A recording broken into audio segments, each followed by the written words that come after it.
எல்லாருக்கும் வணக்கம். நானும் என்னோட பொண்ணும் உங்கள் கூட சில விஷயங்களை ஷேர் பண்ணிக்க போகிறோம். பாண்டிச்சேரியில் ஆரத்தி பாப்பாவுக்கு நடந்தது உங்கள் எல்லாருக்கும் தெரியும். ரொம்ப கொடூரமான சம்பவம் அது. அதுலேருந்து வெளியே வர்றது ரொம்ப கஷ்டமாக இருக்குது. எந்த பெற்றோர்களுக்கும் நடக்கக்கூடாத ஒரு கொடுமை அது. நம்ம அந்த இடத்துல இருந்து யோசித்து பார்க்கவே அடிவயிறெல்லாம் கலங்குது. ஸோ அந்த பெற்றோர்களுக்கும் அவங்க உறவினர்களும் எங்களுடைய ஆழ்ந்த இரங்கல்கள். ரொம்ப உயர்தரமான வீட்டில் அந்த மாதிரி பெரிய ஸ்கூல் அப்படிலாம் படிக்கிறவங்க வீட்டில் இருக்க குழந்தைங்களுக்கு இந்த குட் டச் பேட் டச் பற்றிலாம் சொல்லி கொடுத்துருவாங்க. குழந்தைங்க என்ன பண்ணக்கூடாதுன்னெலாம் சில இடங்களில் சொல்லி கொடுத்துருவாங்க. அதிலும் சில சொல்லாமல் விட்டது உண்டு. இந்த நடுத்தரமாக இருக்கிற வீட்லேயும் ரொம்ப வறுமை கோட்டு கீழே இருக்கிற வீட்லேயும் அவங்க எல்லாரையும் நம்புவாங்க. வெளுத்ததெல்லாம் பால் நினைப்பாங்க. அக்கம் பக்கத்தில் இருக்க எல்லாரையும் அன்பாக தான் பார்த்துப்பாங்க. ஸோ குழந்தைகளை நம்பி அனுப்புவாங்க. இருந்தாலும் நம்ம குழந்தைங்களுக்கு சில விஷயங்களை சொல்லி கொடுத்து தான் அந்த மாதிரி அனுப்பணும்.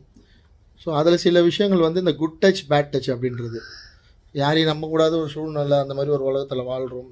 ஸோ குழந்தைங்களுக்கு குட் டச் பேட் டச்னா என்னன்னு நீங்கள் கண்டிப்பாக சொல்லி கொடுத்தே ஆகணும். உனக்கு தெரியுமா குட் டச் பேட் டச்னா? பேட் டச்னா என்னன்னு சொல்லு. பேட் டச்னா லிப்ஸ்ல தொடக்கூடாது, சிஞ்சு தொடக்கூடாது, மம்ல தொடக்கூடாது. சத்தமாக பேசு. சிஞ்சுல தொடக்கூடாது, லிப்ஸ்ல தொடக்கூடாது, பம்ல தொடக்கூடாது. வேற எங்கெல்லாம் தொடக்கூடாது? எங்கேயுமே தொடக்கூடாது. அப்படி ஏதாவது தொட்டா என்ன பண்ணணும்? அடிக்கணும், கிள்ளணும், இல்லைன்னா உடைக்கணும். சரி, அப்பா அம்மா கிட்ட சொல்லலாம். அப்பா அம்மா கிட்ட சொல்லணும். வேற யார்கிட்ட சொல்லணும்? ஆயா இல்லைன்னா டீச்சர்ஸ் கிட்ட சொல்லணும். Very good. அப்புறம் யாராவது ஏதாவது போகிறவங்க வரவங்க தெரிஞ்சவங்க தெரியாதவங்களாம் ஏதாவது வாங்கி கொடுத்தா சாப்பிட்லாமா? என்னெல்லாம் சாப்பிடக்கூடாது? ஐஸ்கிரீம், சாக்லேட், பஞ்சு மிட்டாய். அப்படி ஏதாவது வாங்கி கொடுத்தா என்ன பண்ணணும்? வேணான்னு சொல்லி தண்ணி ஊற்றணும். சரி சரி, நமக்கு தெரிஞ்சவங்களே வாங்கி கொடுத்துட்டாங்க, அப்போ எப்படி சாப்பிடணும்? சாப்பிடக்கூடாது. அப்பா கிட்ட சொல்லிட்டு சாப்பிடலாம். நான் அப்பா அம்மாவுக்கு தெரியாமல் சாப்பிடலாமா? சாப்பிட்டா என்ன ஆகும்?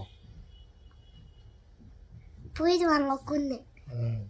தனியாக போகலாமா எங்கன்னா அப்பா அம்மா கிட்ட தெரியாம? என்ன பண்ணுவாங்க? கத்தின்னு போயிடுவாங்க. யாரு? திருடாங்க.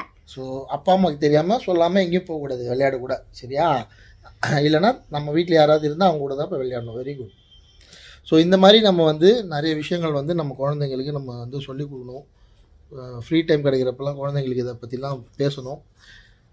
சட்டத்திலையும் சில மாறுதல்கள் கொண்டு வரணும். சட்டத்தில் நமக்கு கருணைக்கு இடம் இருக்குது. அது மாதிரி கொடூரமான விஷயங்களுக்கும் இடம் இருக்கணும். குரூயல்ட்டி டெத் சென்டென்ஸ்னு ஒன்று உருவாக்கி அரசு இந்த மாதிரி ரொம்ப சென்சிட்டிவான இஷ்யூஸ் அப்போல்லாம் ஒரு கொடூரமான தண்டனையை கொடுத்து இந்த மாதிரி தப்பு பண்ணுறவங்களுக்கு ஒரு பயத்தை ஏற்படுத்தணும். ஸோ இந்த மாதிரி நிறைய விஷயங்கள் இருக்குது. இப்போ எல்லாம் பேசிகிட்டு இருக்காங்க. நிறைய மாற்றங்கள் நம்ம சட்டத்தில் வரணும்னு சொல்லி கேட்டு அந்த பெற்றோர்களுக்கு எங்களோட ஆழ்ந்த வருத்தங்களையும் அவங்களோட வருத்தங்களை நான் பகிர்ந்துக்கிறேன் இந்த நேரத்தில் தெரிவிச்சுக்கிறேன். தேங்க்யூ.